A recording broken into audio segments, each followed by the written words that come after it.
Right guys, so two very short and simple lessons coming up. This one will be sending cryptos, the second lesson will be receiving cryptos. Very similar to Kraken, however due to the complications and the nature of the app, it's better to do this in two videos. So we'll cover sending in this video, especially in the case of XRP, as you have to be slightly more advanced. So what happens is, on the main page, go to this button here, which will be send. From here, you're brought to a simple send XRP page. So what you would do is you would check how much you have here, unless you want to send the max amount by pressing this button here. In the worst case scenario, you just want to send 100 XRP.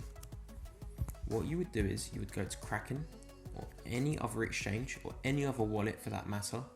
Simply enter the Ripple address you want to send the XRP to. Now what will happen is it will not actually allow you to send, because what Ripple requires in particular is an extra destination tag, and that is this here. So you can access this by changing it from standard to advanced mode.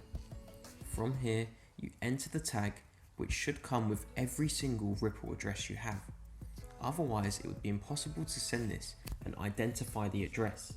Now with any other crypto you will not need this. However, it's good to use XRP so you know exactly what to add should you ever need to do this. And I have no doubt in the future cryptocurrencies will begin to implement the destination tag feature. This just adds an extra layer of security to your transaction. And it's as simple as that, guys. Once you press send, of course I have no address entered. However, once it's done, it will ask you to confirm on your ledger by simply pressing tick or X. From there, the transaction is sent within seconds. Time to understand how to receive crypto. See you in the next lesson.